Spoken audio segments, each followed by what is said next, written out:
No es que fuera muy bella, pero sus efluvios inundaron toda la cuenca mediterránea. Fue sin duda la mujer más importante de su tiempo y aún más allá. Su nombre, Cleopatra VII Filopator. Y como bien decía su nombre en griego, era el orgullo, la gloria de su padre. Cleopatra VII Filopator se consideró a sí misma la reencarnación de la diosa Isis.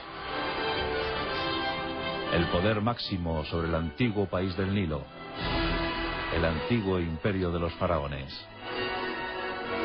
Ella fue la última representante de los Ptolomeos. Con ella se fue una estirpe, una forma de entender la existencia. Los ptolemaicos venían de una raíz. Ptolomeo, aquel que fue biógrafo y amigo personal del mismísimo Alejandro Magno. De hecho, cuando éste falleció en Babilonia, cedió Egipto a su amigo. Y este instauró un linaje que perduró más de 3 siglos.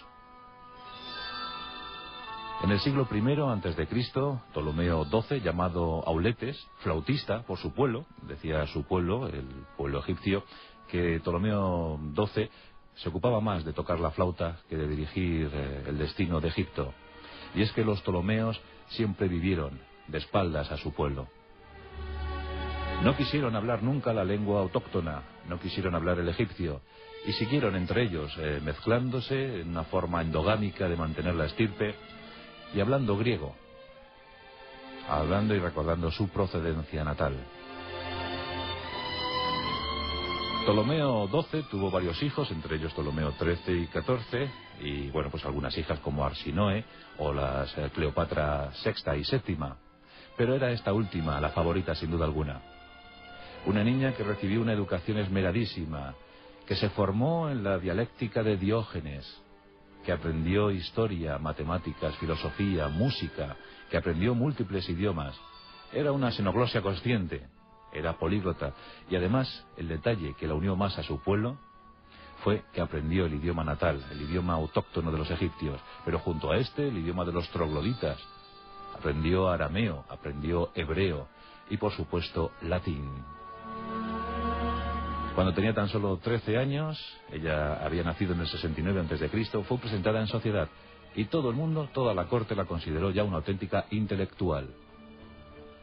Como os digo, no era de belleza agraciada, pero sí en cambio tenía un poderoso secreto, una gran herramienta. Esa era su voz.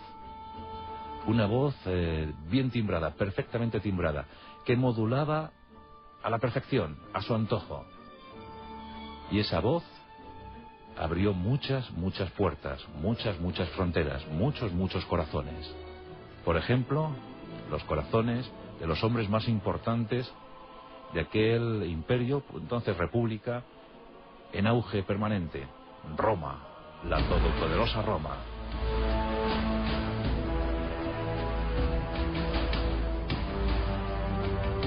Cleopatra era mujer, y eso era muy difícil para el siglo I a.C.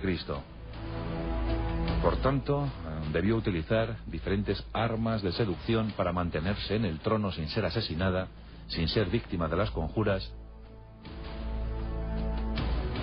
y sobre todo, pues uniéndose a los hombres más fuertes de su tiempo. Y de ese modo unió su destino al del mismísimo Julio César, el gran arquitecto del Imperio Romano. El hombre que dio sentido a una civilización. Enamoró a César. Todos recordamos aquella escena del esclavo entrando con una inmensa manta enrollada, una curiosa forma de entrar en palacio, de presentarse ante César. Desenrollando aquella manta, se descubrió la efigie, la persona de Cleopatra VII Filopator. Radiante, seductora, convencida de su destino, supo llevarse a su corazón y a la cama al mismísimo Julio César, y con él concibió un hijo, Cesarión. Y tras Julio César llegó el gran amor de su vida, Marco Antonio. Junto a él navegó por Turquía en su inmensa galera real. Una galera pintada de púrpura que asombró al mundo, engalanada con las mejores y los mejores ornamentos de Egipto. La gran reina del Nilo manejaba a la perfección las técnicas de maquillaje de la época. Pintaba sus venas, su frente, sus ojos. Sabía empolvar sus párpados, su nariz, esa nariz de la que tanto habló Pascal. Decía el célebre filósofo, si esa nariz hubiese sido un poquito más corta y respingona, sin duda hubiese cambiado la faz del planeta. Pero tanto glamour no podía ir caminando con paso franco por el mundo. Y enseguida surgieron los enemigos. Y el enemigo más feroz de Cleopatra se llamaba Marco Tulio Cicerón. Inmenso filósofo, gran orador, uno de los padres de la patria romana. El romance con Julio César, la llegada de la reina a la propia Roma, había desatado ya mucha crítica, mucho debate. Tras la muerte de Julio César, en ese año 44 a.C., Cleopatra tuvo que huir de Roma y fue escoltada por el mejor hombre de Julio César, Marco Antonio. Marco Antonio era un hombre bruto, estaba embrutecido por la guerra, por el combate. Estaba casado con Octavia, una perfecta romana, pero Marco Antonio ansiaba poder, quería dominar Oriente. Embrutecido, borrachín, pendenciero, pronto se fijó en la que había sido amante de su líder. Y con ella yació, y con ella disfrutó de la vida. Pero eso no les libró de las encendidas críticas de Cicerón, que se dirigía al pueblo romano, con discursos muy bien elaborados.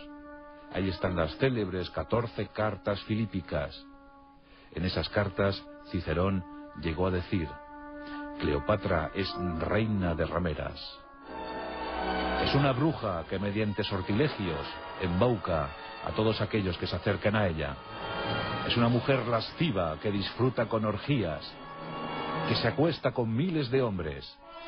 Sin duda alguna, Cesarión no es hijo de César, sino es el fruto de alguna fiesta casquivana de esta ramera. Aquellos predicamentos encontraron eco en la población romana, que llegó a odiar profundamente a Cleopatra por haberse unido a César y por haber hechizado a Marco Antonio. La disgregación, el desmembramiento del Imperio Romano era más que evidente. Se atisbaba ese imperio, pero la República Mortecina no quería saber nada de aquella furcia, como la denominaban. Hubo una auténtica campaña propagandística contra la figura de Cleopatra, pero ella, ajena a todo esto, seguía fomentando su amor con Marco Antonio y seguía cimentando el gran imperio de Oriente. Se proclamaron dioses y tuvieron hijos, incluso gemelos. Fue una historia bellísima de amor. Una historia que se cerró bruscamente en la batalla de Actium en el 31 a.C. Octavio Augusto, sobrino nieto de César, asumió el mando y se convirtió en el primer emperador, en el primer Augusto.